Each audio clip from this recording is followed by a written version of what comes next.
says to be Welcome. You are about to take a journey to a place of the divine love within with Deborah Beauvais on the Love by Intuition show. For the next hour, allow her to prepare you in becoming a magnet for a profound love-infused relationship by identifying and focusing on solutions through love. Awaken the light within and let your essence shine. And now, here's Deborah Beauvais on Love by Intuition, all part of the Dream Vision 7 radio network. Welcome, everyone. Bonjour, mes amis. And yes, here I am, Deborah Beauvais, founder and owner of the syndicated Dream Vision 7 radio network. We are everywhere. You can listen to us on Alexa, in the cars, the mobile apps, everything these days that's out there, we have it. And we are also proud to be the media partner for the Omega Institute in Rhinebeck, New York. If you want to learn more about us, you just go on our site, Dream Visions, all one word, with an S on the end, the number 7, radio.com. Well, we have a special guest today, actually one of our hosts, Dr. Emmett Miller, and he has his own show, Healing Times Radio, Conversations with Extraordinary People, every Friday, 1 a.m. and 1 p.m. Eastern Time. He is a medical doctor, and he is one of the pioneers, much like Dr. Bernie Siegel, who brought mind, body, spirit, meditation, self-hypnosis, all those different things he brought to the table years back, and is really making a difference in people's lives since the pandemic. If you'd like to know more about Dr. Miller, just go on his site. There's all kinds of webinars, some of his shows, everything that he's up to. He's written, I don't know how many books, and he also created software for the mind, guided imagery recordings that soon became standard at the Mayo Clinic, Mount Sinai, Kaiser, all those good places. So what we're going to talk about today is journeying back in time, what it was like for Dr. Miller as a young African-American. We're going to get into what his thoughts are and perceptions on what he experienced, racism, all the different things I thought were important to have you listen to out there and ponder. So without further ado, welcome to the show, Dr. Emmett Miller. Bonjour tout le monde. Hello, everybody. I'm glad to be here. I love that. And I should mention that in some of your shows, you sing, and you have the most gorgeous voice. I so enjoy, as you know, I've told you, I so enjoy when you start singing. Thank you. You're welcome. So back when you became an MD, tell us how with your, bringing up and all, what drew you to become an MD? Adolf Hitler. Okay. When I was in the 5th grade, we had to do a book report, and I sort of at random picked up a book from the table and took it home. And the title of the book was 7 Chimneys, The Stories of Auschwitz-Birkenau. And it was written by a woman physician who was an inmate of the death camps for several years. Oh, wow. But she managed to survive, and she wrote this incredible book. It wasn't really very long. I think maybe that's why I picked it to write on. But she told the story of what went on within the camps and about how people were treated and how they shaved their hair off and pulled out their gold teeth and threw them in the ovens and forced other inmates of the camp to, it was like it went on. And I discovered, this man had killed 9 or 10 or 11 million people, Adolf Hitler and the Nazis. And I was shocked. I would think you'd be shocked at how old were you? 10 years old or 12 years old when you're reading this? I was about 11 or 12. Wow. And, nobody told me about that. They told me about America the Beautiful, and I had all of these positive stories about. And I said, well, here's a guy who used modern technology to systematically try to eliminate an entire race of people. And I started talking. I said, ask these people, do you know about this? Oh, yeah, but that was Hitler. We killed him. It's all over.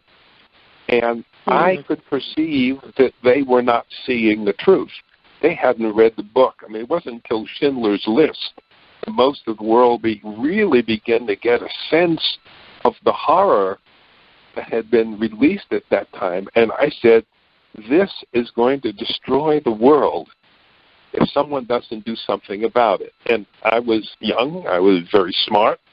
And I thought, okay, I'll be the one that does it. And so I set out to try to figure out what could be done to find out what's at the essence that such an evil thing can happen. And the whole country followed him. But they were Germans, and Germans said, no, they're not Germans. He did something. Something happened that was terrible. So I went into the sciences because I needed to discover how the world would work. I worked with physics for a while. Then I went into mathematics. Like my first degree was in mathematics. Are you still there? Yes. You're breaking up a little, though. Oh, okay. I don't know what happened there. Suddenly I couldn't hear myself. At any rate, I finally went into mathematics because mathematics is the basis of all science. And then I realized in order to make a change in this, I wasn't going to do it in the laboratory, that I had to work with human beings, so I had to understand how human beings worked. I went to medical school because I figured, okay, I'll know how they work inside and out. I'll know how their minds work. And as I was on my way through medical school, I began to realize that what was needed was a healing, that there was really a kind of a disease that was going on. And I needed to find out something about this global disease. So I started out working with individual people. And I noticed that in the patients I worked with in my training, it seemed that the way I treated people was more important than the medications that I gave to them. If someone had a sore knee and I wanted them to get better, instead of talking about their pain, I would put my hand on their knee and ask them to tell me about a time when they hit a home run and ran all the way around the bases and how good that felt and how much they wanted to get back to feeling that way. And that person would tend to get better. And then soon after I graduated from medical school, I met a doctor who was practicing medical hypnosis, which I hadn't heard of. I went to one of the best medical schools in the country, and nobody even mentioned it to me. And yet here was a tool by which you could remove a person's pain. You could carry out, simply by using hypnosis, put a person into such a deep state that you can operate on them and take the gallbladder out. And they wouldn't feel it, and they wouldn't bleed. I mean, it was amazing that these tools were around, but that no one was using them, even though the AMA had studied medical hypnosis back in 1955 and suggested that every doctor get at least 50 hours of training in it, but no one ever did. So I went into that field to see what I could discover. And what I was to discover within a very short period of time was that I found the tool that was so valuable in being able to heal individuals, prevent most of our illnesses as well as treat them, and in fact could also operate on a much more global level, that if people could learn about these mental tools that I had discovered. Before I had gone into medicine, I had been a computer programmer back in, if you can believe it, in 1962. Wow. So I recognized when I learned about the brain that the brain simply processed information very much in the way that a computer does. And that the way we cause ourselves to be sick is that we create stress inside of ourselves.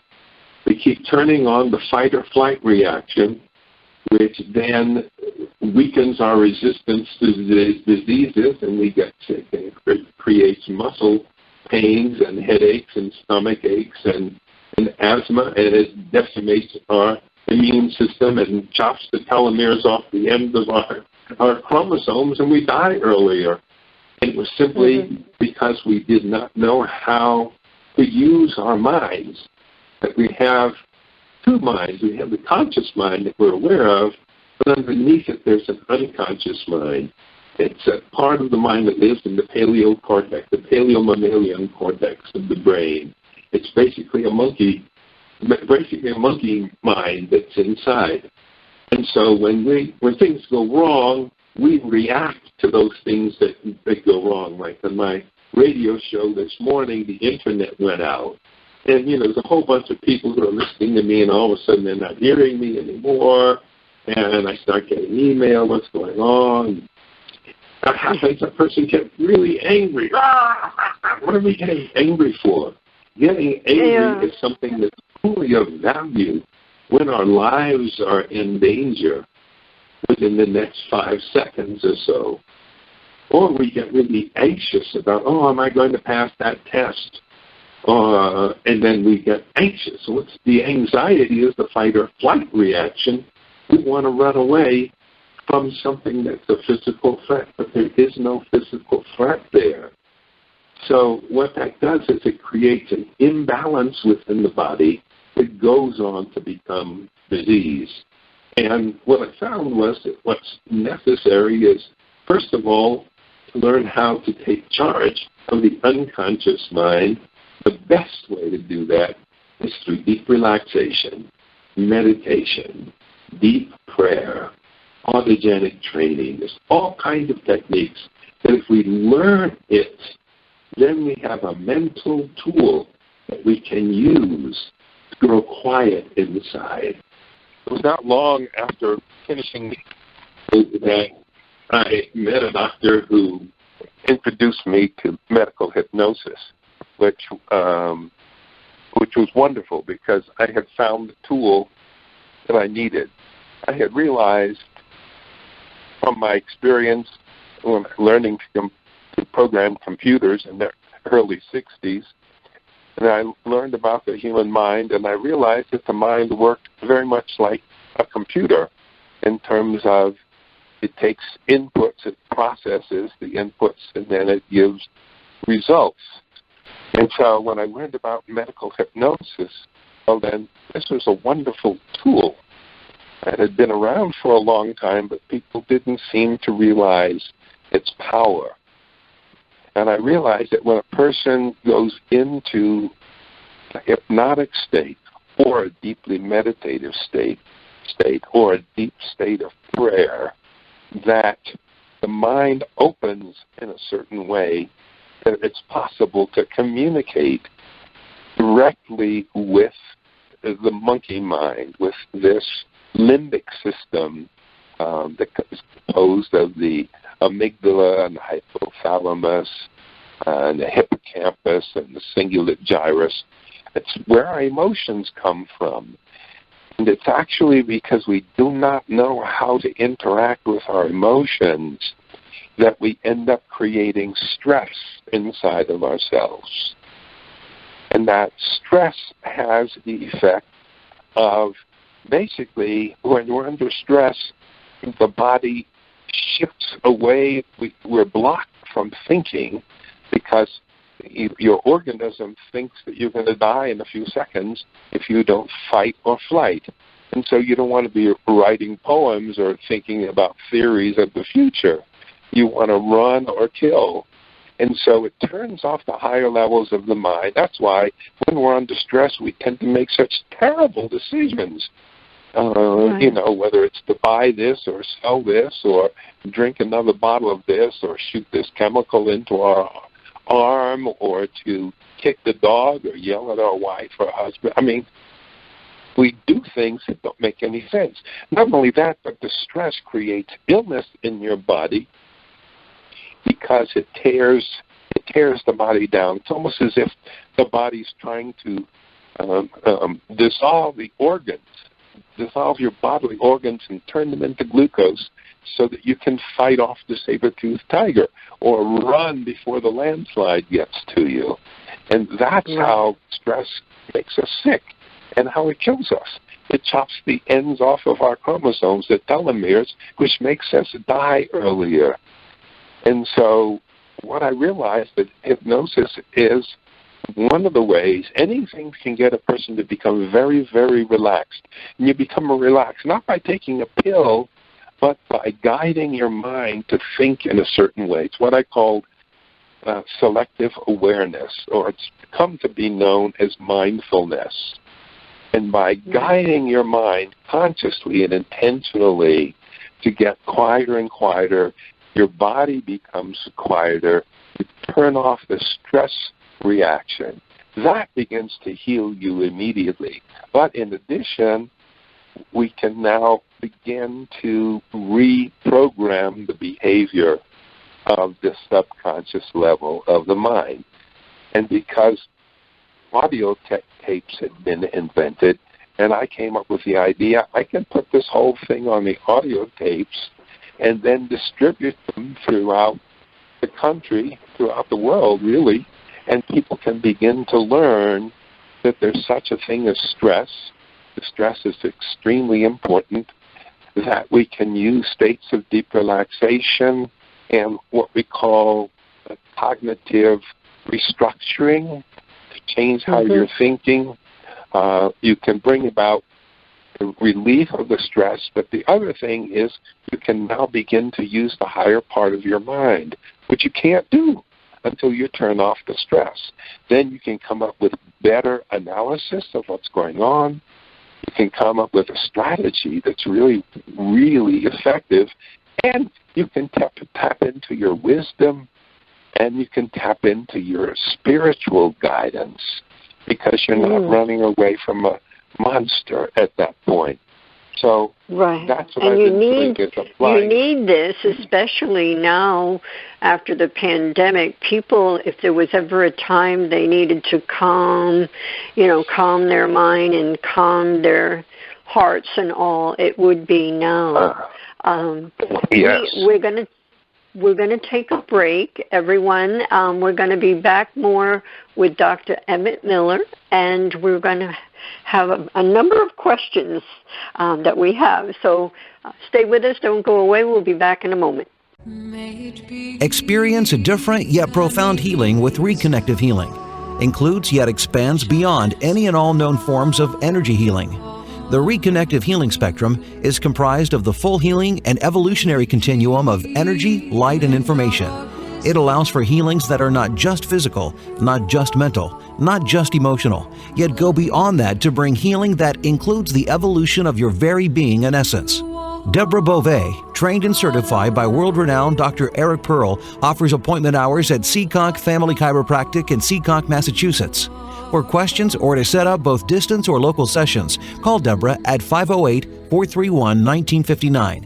Again, 508-431-1959. Or go to lovebyintuition.com. That's lovebyintuition.com.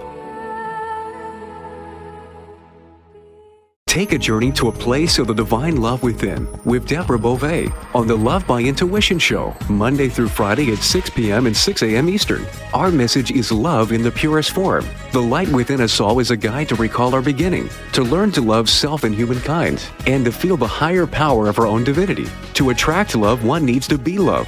Come join us and step into this glorious vibration called love.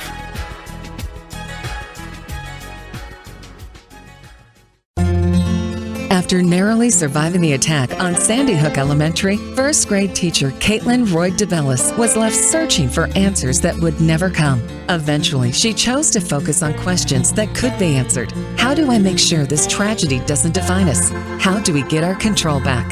Those two questions led her to found the 501c3 nonprofit organization Classes for Classes. When gifts poured into their classroom, she decided they would help someone else by paying it forward and being kind.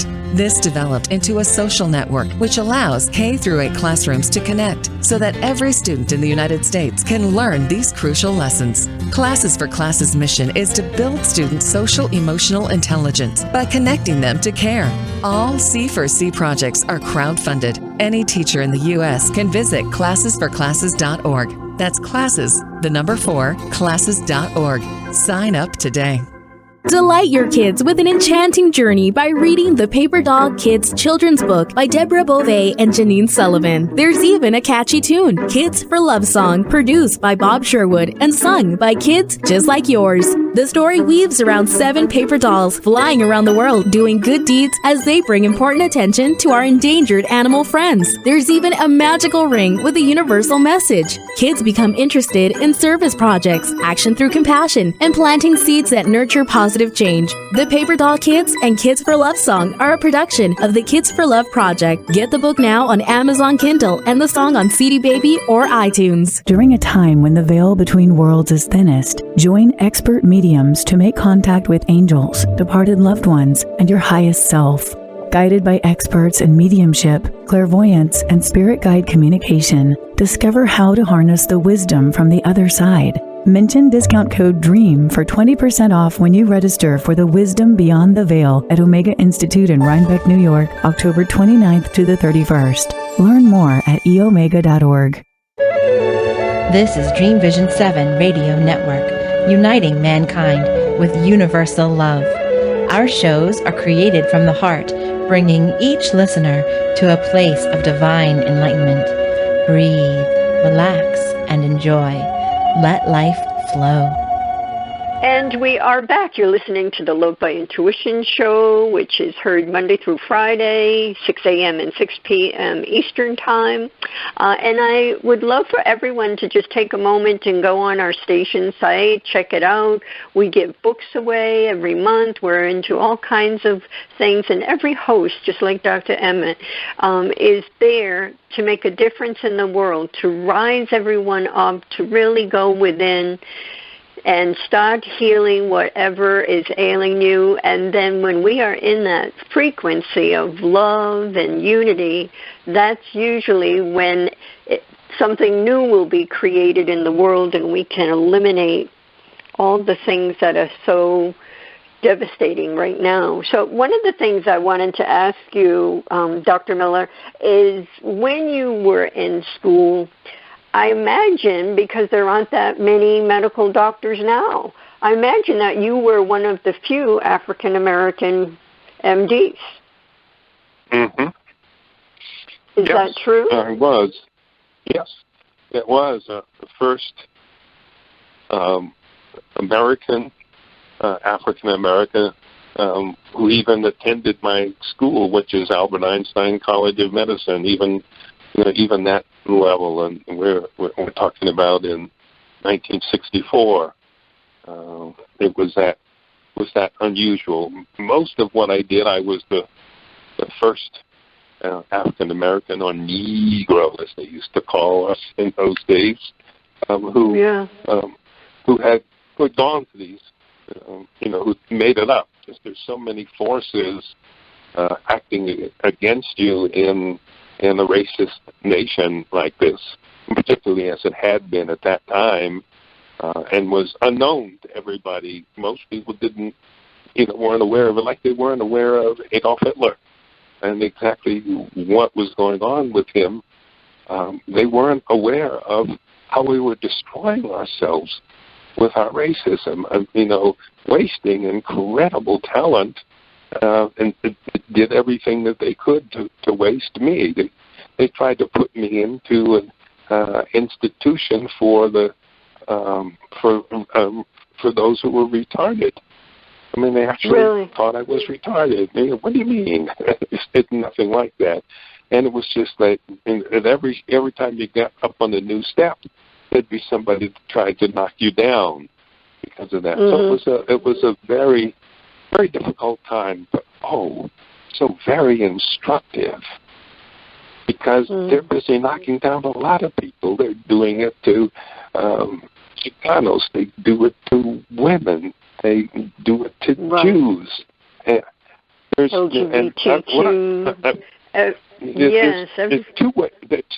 there are two approaches to life, and one is you look for differences, and you look for stresses and strains and negative things. You see a person, you see, his nose is too big, I don't know, like his ears, and he's got on dirty clothes.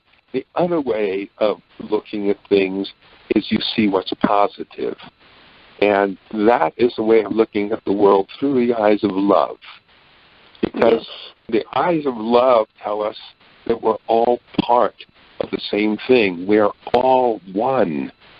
But if we don't know that we're one, then we begin to fight with each other. I mean, look at the United States. Our democracy is, hey, guess what? It's slipping off the edge of the cliff. We're about to lose this incredible nation because people want to fight with each other rather than to see that we need to get together. Yeah, we're different heights, and we have different color eyes and different color skin, but that's not what's important. What's important is who we are, where our hearts are. Right. Well, let me ask you, since you brought up Hitler, there's a lot of study, a lot of research, and a lot of holistic beliefs, and I'm on that end of things, where children that are brought up in an unloving environment, not everyone, but there's a high percentage of kids that are unloved, neglected. Maybe they don't have the food, maybe they're abused, maybe it's incest. It can be a whole, as we know, a whole group of things. That these kids are the ones that grow up to be like a Hitler, to be like the kid that, that was in Newtown and massacred all those little ones. People like that, if they go back, not only are they abused, but they don't have and don't feel the love. What is your perspective on that? Oh, yes. Well, it's because of trauma. It's basically, a human being, we're all born prematurely.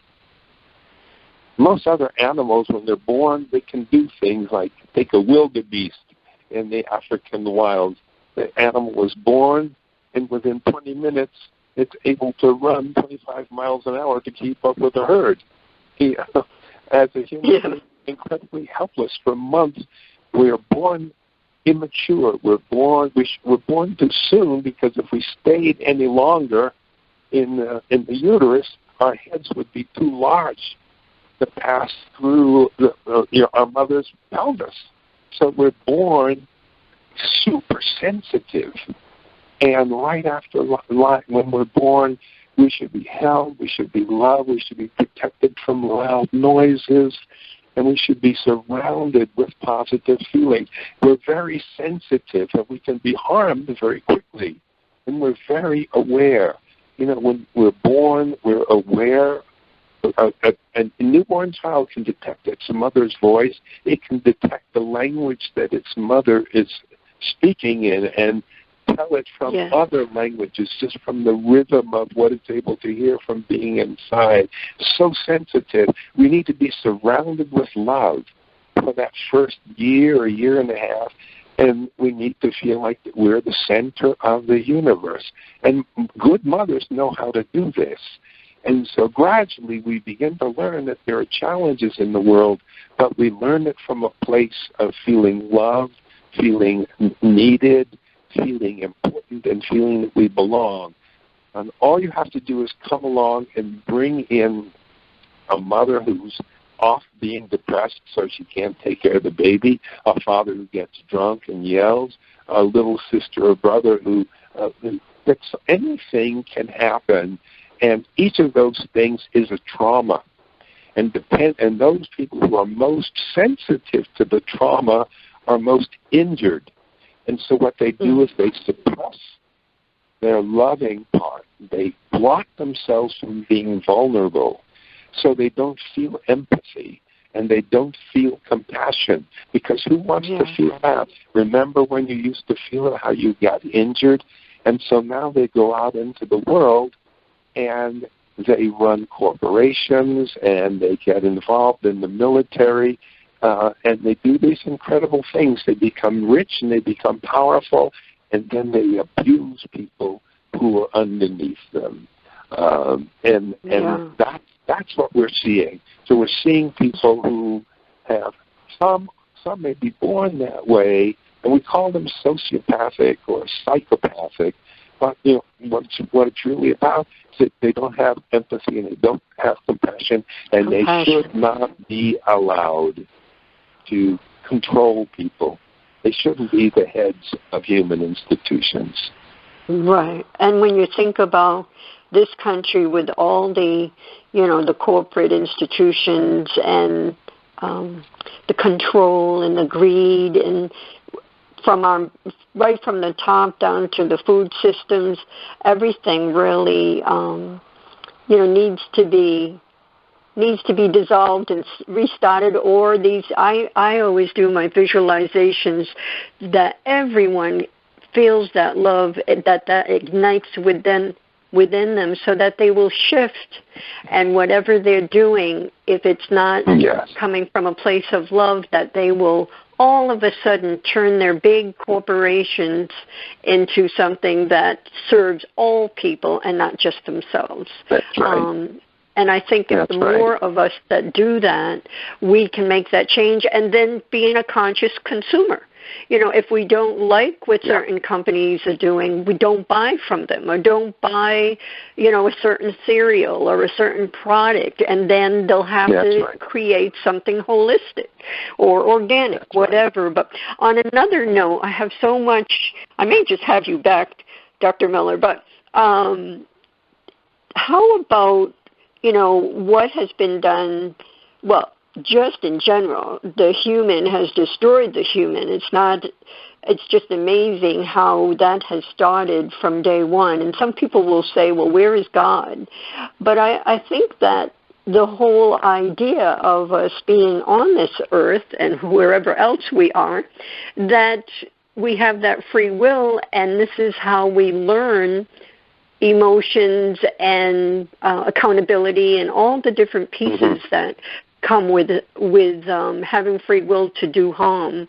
Unfortunately, there are the people that suffer from that. And one of the things I wanted to mention is back in the day, 1932, all these, and I'm going into what's happening like today with vaccines and things, but the Tuskegee study for syphilis in black males, and they did not know, they did not tell the black males what they were doing. I mean, that's scientific racism.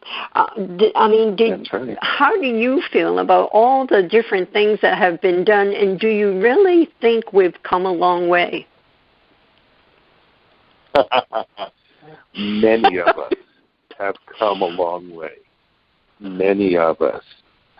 Because we know, because we've found out. Unfortunately, I think, a lot of us are so shocked by what we've discovered, by what we've seen, and what's happened to black people, and what's happened to other minorities, and how they were taken advantage of. And I think we can just look right now and look at the people who are being taken advantage of in our own country. It seems like we're all Negroes now, because we're all being led by people who don't care about us, by people who don't love, who are out to make a name for themselves. And they're controlling. They're using the internet, the television. They're using all this vast communication technology to enslave people. A great book. Philip Wiley wrote a book called Mindfuck, M-I-N-D-F***CK, because we can't say that word, but that's the title of the book. And he describes exactly how they turned over elections in several countries before they began to do the same thing in this country. And he described exactly how you use the internet to trick people and to suck people into following you by the use of fear. Correct. And that is the main tool. That's how Hitler did it. That's how all these demagogues do it. They do it out of fear. Congressmen and women will not vote what they believe because they're afraid they won't get reelected unless they do, unless they follow the party line. And so they're being sucked into it. Good people who have given their lives to politics, but now instead of their speaking the truth, they just kind of follow along. People are being frightened by the news about the COVID and pushed over the line in terms of being panicked to where people are attacking other people if they're not wearing a mask. And then on the other side, there are people who are completely afraid that Bill Gates has nano chips inside the injection and inside the vaccines, and they're controlling our minds. People making stupid decisions all out of fear.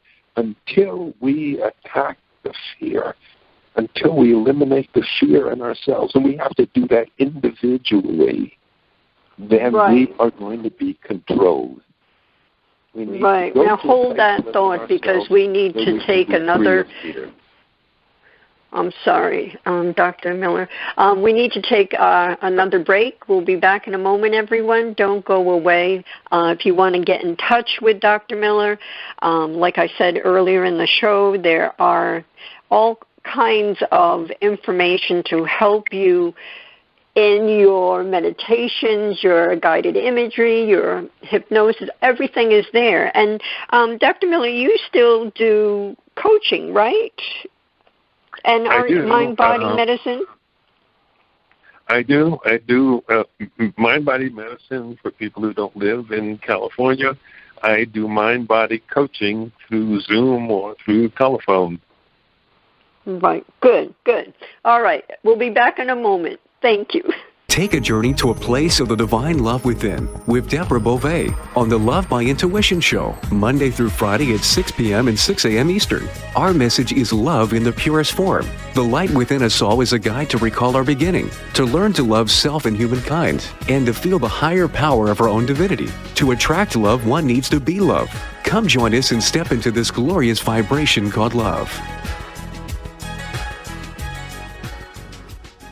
Uncover how self-love can help you become happier and more confident with Lorna Byrne, best-selling author of memoir, Angels in My Hair. Gain understanding about your connection with your guardian angel and let go of the negativity in your life. Mention discount code DREAM for 20% off when you register for the Angelic Path to Self-Love at Omega Institute in Rhinebeck, New York, October 22nd to the 24th. Learn more at eomega.org. Delight your kids with an enchanting journey by reading the Paper Doll Kids children's book by Deborah Beauvais and Janine Sullivan. There's even a catchy tune, Kids for Love Song, produced by Bob Sherwood and sung by kids just like yours. The story weaves around 7 paper dolls flying around the world doing good deeds as they bring important attention to our endangered animal friends. There's even a magical ring with a universal message. Kids become interested in service projects, action through compassion, and planting seeds that nurture positive change. The Paper Doll Kids and Kids for Love Song are a production of the Kids for Love Project. Get the book now on Amazon Kindle and the song on CD Baby or iTunes. Are miracles real? Can you move from mayhem to miracles? 30 prominent authors say yes as they share their high fives and down lows of challenges, abuse, addiction, and love. Experience hope, the magic elixir of miracles, through the personal stories of New York Times best-selling authors James Redfield, Dr. Bernie Siegel, Sister Jenna, Reverend Temple Hayes, and many more. If you like bestsellers, Chaos to Clarity, and Crappy to Happy, you'll love Crying and Laughing Through Mayhem to Miracles. Sacred Stories of Transformational Hope. Available now on Amazon and in bookstores worldwide. It's a child's job to play, to learn, and to have fun. It's an adult's job to keep them safe. Did you know that 1 in 4 girls and 1 in 6 boys will be sexually abused before the age of 18? Every day, families enter the Children's Advocacy Center because a child's courage to tell someone what happened to them. Keeping our children safe starts with a conversation. This is Michelle Aranger, Executive Director of the Children's Advocacy Center. Learn more on how to keep your child safe. Visit cacofbc.org. This message made possible by the Fall River Rotary Club. This is Dream Vision 7 Radio Network, uniting mankind with universal love. Our shows are created from the heart, bringing each listener to a place of divine enlightenment. Breathe, relax, and enjoy. Let life flow. And we are back with Dr. Emmett Miller, and we are in the midst of all kinds of thoughts and words and visions. And you talked, Dr. Miller, you were saying that, and I agree with you, I think people that want to get into politics at this time, it may not be making a big difference. I don't know. It seems like we have to start smaller within ourselves and with our communities, Yes. and really, really find out our own truth, what our beliefs are, what is going on. Do we have compassion, as you've mentioned? What is the level of our love and the feeling of unity, and work on ourselves. And then that's how, I think about the LGBTQ community. All that went on, and it's still going. We know that there's still racism within that group and all kinds of, but look how far that the community has come today, with more freedoms, more acceptance, more unity, and more honoring each human being. So that, I think that even like with what I mentioned with conscious consumers, we have the power to make a difference within ourselves and with our community. And that's really what you're saying, correct? Yeah. I think that's true. And I think a lot of us know it. But there's a challenge again. And that challenge is that there is a part of each of us that's afraid. We're afraid of the pandemic. We're afraid of global warming. We're afraid of nuclear war. We're afraid of being taken advantage of by someone who's hacking into our phones, or and all of this fear. And because of fear, because of the fear and anxiety that we have, we're not able to do the things that we need to do. We're afraid to love. We're afraid to open up. We're afraid to have intimate communications with people.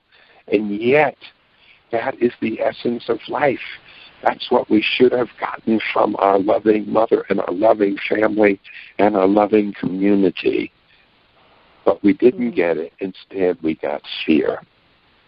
And that fear stops us from opening to that love, to that intimacy, to that love of nature, to that love of each morning, to realize that right now, and if people get a chance to listen to my shows or come to my website and see, but it's to realize that at this moment in time, there's no other place you have to go.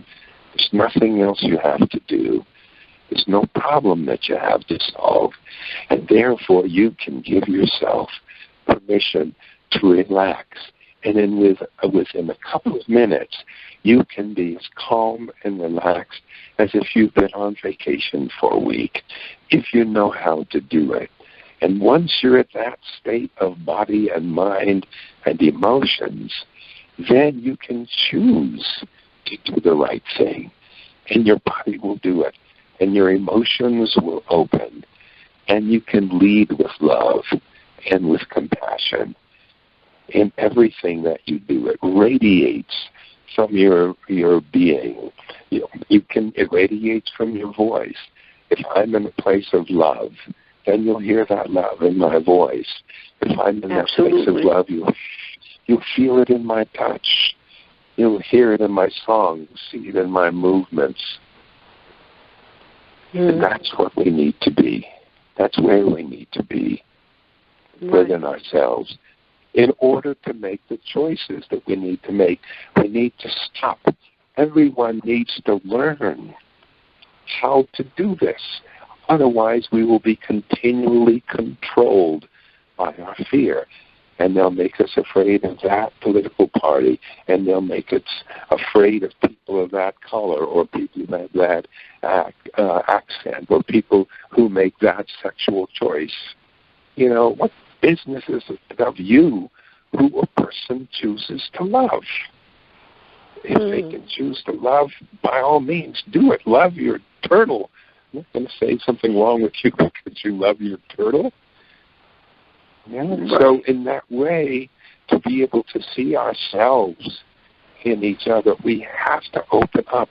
I wrote a book back in 2009. It was called Our Culture on the Couch. The same way I've been teaching people to heal themselves for the past 40 years, I realized that the world as a whole needed that, and our country needed it. And I put the country on the couch, and I talked about the psychotic corporations. They're all psychopathic. They're greedy. They don't care.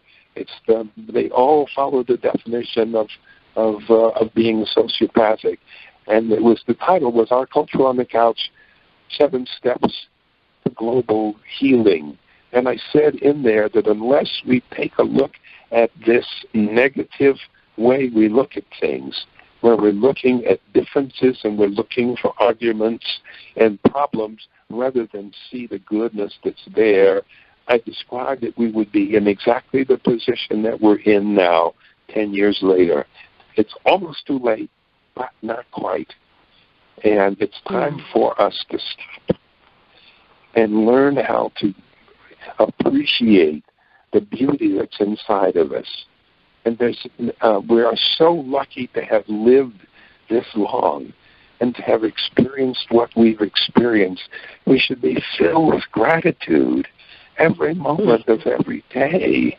Yeah, a few little things go wrong, but we're alive. You were born a human being and not a tick. Right. I mean, life is all the tick can experience is heat and cold and butyric acid. Those are its only senses. And in those senses, the butyric acid allows it to find people that it can suck its blood. But that's all a tick does. And we have words, and we have beauty, and we have art, and we have music. And there are so many things telling us that the world is fantastic and beautiful. And we can feel deep gratitude for it, and all of our fears go away. So by being able to go into a deep state, such as meditation or hypnosis or deep relaxation, get quiet, and then feel that gratitude, and gradually become aware of the deeper source of all of it. And that's where people begin to find spiritual direction, and that we're desperate for that. I've been around almost 80 years now, and I've been preaching this since I guess 1972 or 3, and I know we've accomplished a lot, but I'd really like to share more with people. So I hope people will come and take a look. I've written 6 or 8 books. I've got about 150 different guided imagery programs for changing whatever you want to change in your life. I've got an ongoing radio show every week, and I'm available for individual work by Zoom. I don't go trotting around the country anymore, but I invite people. Check out the website, which is drmiller.com, drmiller.com. Simple. And there's a world of information there. I've been saving it up for you. Right. And I like to just say that when we're in gratitude, there is no space for fear or any kind of evil when we sit in gratitude. So that's one of the things, if you can cultivate gratitude every day, throughout the day, or even once a day, then that really can repattern everything within your mind, and then it can expand from there. And don't you feel as though once you feel that glory, that, I always call them tingles, once you feel that connection of a higher source and the gratitude and the love and nature, that it's almost impossible to go back to the old ways. Yes, we have to remind ourselves, but by going into that space, we can expand, and others even outside our town can feel that. There's so many times when you're in that. I have a friend that said she needs some Deborah time. She needs to feel that love, and so everyone yearns for it, including myself. Yes, and it is. Once you step over the threshold, there's some point at which you get it. You understand how to treat people with love. You stop criticizing. You eliminate contempt from your life. You stop being defensive. You stop shunning people and dehumanizing people, and you begin to see that it's by looking for love, and then you begin to see it in all of these places where it was invisible before. Once you step over that line, your life changes, and you won't go back again. As you get closer, you have flashes of it. You'll have an afternoon of it, or maybe a weekend of it, or maybe you even go for a week-long retreat, and you feel it, and it lasts maybe for a week or two afterward, and then it kind of fades because you haven't gone all the way over. But there's a point where you're on the other side of it, and you still have lots of problems, and you still have lots of prejudices, but you're on the way towards solving them, and when they come up, you don't defend them. You immediately see them for what they are. You see the hatred that is at the core of all of this negativity. And you know that you no longer want to live a life that's based around hatred and around separation and around differentiation and prejudice. And instead, you're constantly looking for the oneness. You're looking for what Gandhi said so beautifully. He said, the ally you must always seek is the part of your adversary that knows what is right. The ally you must always seek is the part of your adversary that knows what is right. I have that faith in you. You may be frowning at me. You may be snarling at me. You may feel you hate me because of ABC, whatever your reasons are. But I know that inside of you, there's a part that can see that we are part of a wholeness. It's like we say, namaste. There's a part deep within me. There's a place of beauty and love and kindness and light. And inside of you, there's a place of beauty and love and kindness and light. And when I'm in that place in me, and you're in that place in you, there's only one of us. And that's where I want to go. I want to meet you in that place And people get it. And then they stop abusing you. Then they begin to love you. Yeah.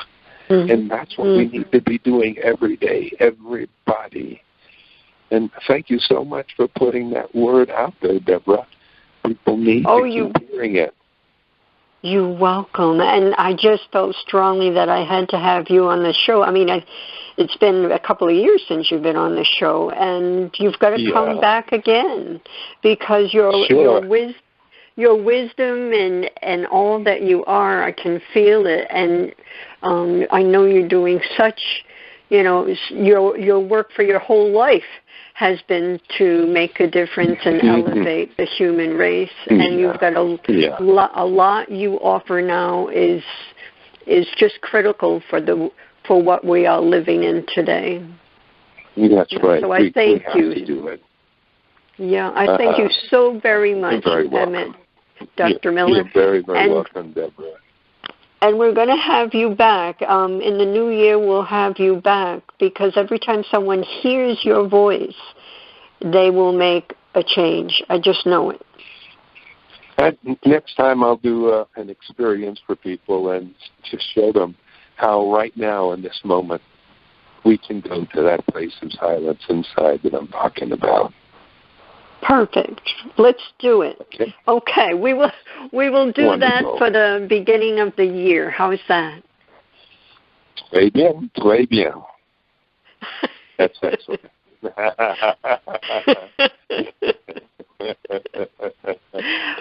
Well, take care and have a good one. Much love to you. You as everybody well. Out there. Yes, and everyone listening, share the show, share all the shows with your friends, your neighbors, everyone you know, and take that first step.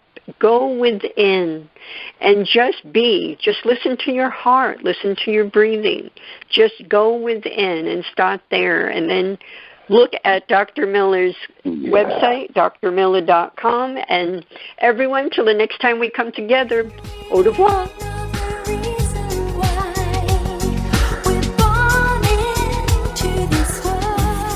Are you seeking a clearer path to love? Then tune in to the Love by Intuition show next week. All designed to your highest good. To contact Deborah Beauvais, owner of Empowered Connections, call her at 508-226-1723. That's 508-226-1723. Or link on to lovebyintuition.com. Remember, we are all one, and we are all part of the miracle of love. This is Dream Vision 7 Radio Network, uniting mankind with universal love. Our shows are created from the heart, bringing each listener to a place of divine enlightenment. Breathe, relax, and enjoy. Let life flow.